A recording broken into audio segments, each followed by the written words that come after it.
You know, for the better part of a decade, AI language models have basically been amazing improvisers. They just make up the next word as they go. And hey, it's worked pretty well. But that's not how we think, is it? We plan. We have a point we're trying to make. So what if an AI could do that? What if it could actually create a blueprint before it writes a single word? Well, that's the whole revolutionary idea behind the free transformer. It's a huge shift from just reacting to actually planning. All right, let's get into it. Here's our game plan for today. First, we're going to talk about the creative rut that most current AI models are stuck in. Then, we'll see how a really clever new approach gives them the freedom to think ahead. After that, we'll pop the hood and look at the surprisingly elegant architecture and the math that makes it all tick. And finally, the best part, we'll put it on trial and see the incredible results for ourselves.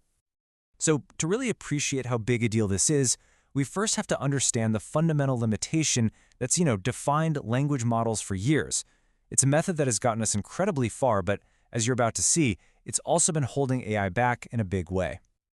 The answer really comes down to one slightly intimidating word: autoregressive. But all that really means is that these models generate text one word at a time, based only on the words that came right before it. There's no big picture, no outline. It's kind of like trying to drive across the country, but you can only see 10 feet in front of you from your headlights. You have no map. Think of it like this. A standard model writing a movie review has to constantly look back at the words it just wrote to remember, wait, was this supposed to be a positive review or a negative one? It's like trying to build a house by just laying down bricks one by one, hoping it turns into something sensible. The free transformer, on the other hand, is like having the full architect's blueprint before you even pick up the first brick. And this whole no-plan approach leads to three huge problems. First, it's super inefficient. The model wastes a ton of energy just rediscovering its own point over and over. Second, it's fragile. A couple of wrong words at the beginning can send the whole thing completely off the rails. And maybe most importantly, it's just unnatural.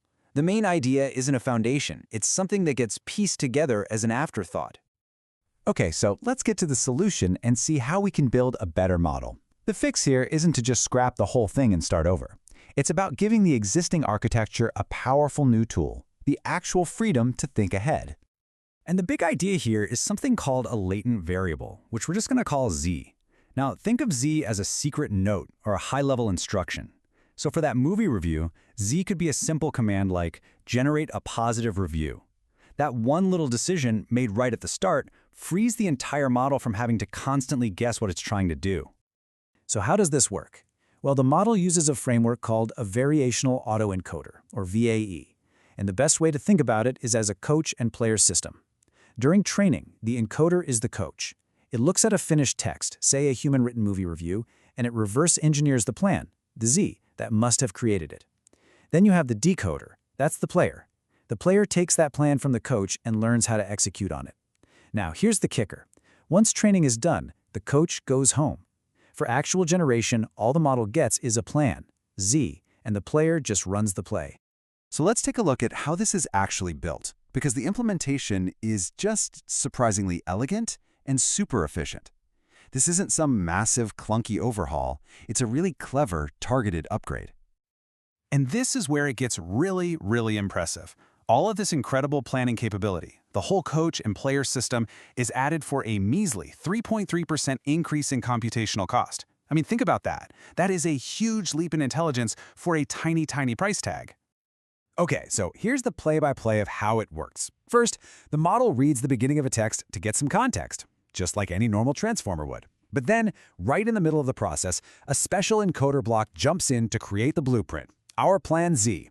This plan is then injected right back into the process, and the timing here is absolutely critical. Do it too early, and the plan is basically useless. Do it too late, and you've missed your chance. Finally, the rest of the model takes over, using both the original context and this brand new blueprint to create the final output. So how does the model actually learn to create these plans and then use them? Well, it all comes down to this really careful balancing act inside the training objective, which is something we call the loss function. The model is basically trained to juggle two competing goals. On one hand, it has to generate text that accurately matches the stuff it was trained on. That's the reconstruction quality. But on the other hand, it actually gets penalized if it makes the plan too complicated. This information penalty forces it to create a plan that's simple, concise, and genuinely useful.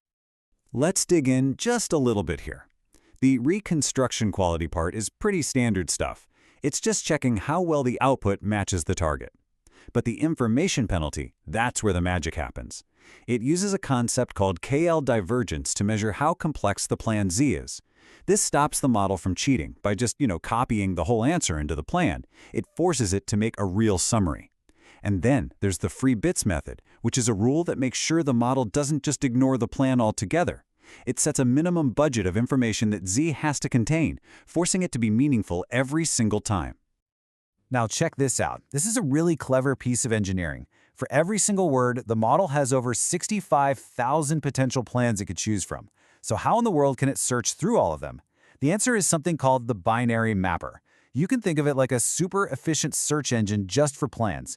It uses a smart binary system to quickly navigate this huge space of possibilities, all while still letting the model learn from its choices. It's a key piece of the puzzle that makes this whole thing practical. Okay, this all sounds great in theory, right? But the real question is, does giving a model the freedom to plan actually make it better? I mean, does it pay off? Let's have a look at the results.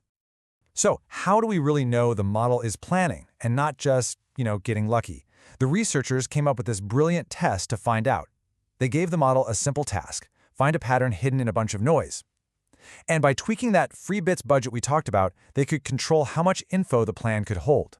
With a tiny budget, the model learned to just encode the pattern's location. But with a bigger budget, it learned to encode both the location and the nature of the noise around it. This was the smoking gun. It was definitive proof that the model was creating and using real abstract plans. And on real-world tests, the results are, well, they're really compelling. The performance gains were biggest on tasks that require structured thinking and reasoning. We're seeing huge boosts in code generation on tests like HumanEval Plus and MBPP, and really significant gains in mathematical reasoning on GSM8K. And here it is, the headline result. On a major coding benchmark, the 1.5 billion parameter free transformer model saw a mind-blowing 55% performance boost. Just let that sink in for a second. This isn't some tiny incremental tweak, it's a giant leap forward. And it's all thanks to the power of planning. So, what are the big takeaways here? First, the free transformer is teaching AI to think a lot more like we do. Plan first, then execute. Second, it delivers a massive boost in reasoning ability for a tiny computational cost. And third, it gives the model a fundamentally better starting point for learning, guiding it toward more logical, more structured thinking. This isn't just a new architecture, it's a whole new way for AI to think. And that leaves us with a really fascinating final thought. This research proves we can teach an AI to plan a sentence, but it opens the door to a future where models can learn to plan not just their words, but entire chains of thought. They could structure complex arguments and solve multi-step problems in a completely new way. The blueprint is no longer just for the sentence, it's for the entire thought process itself.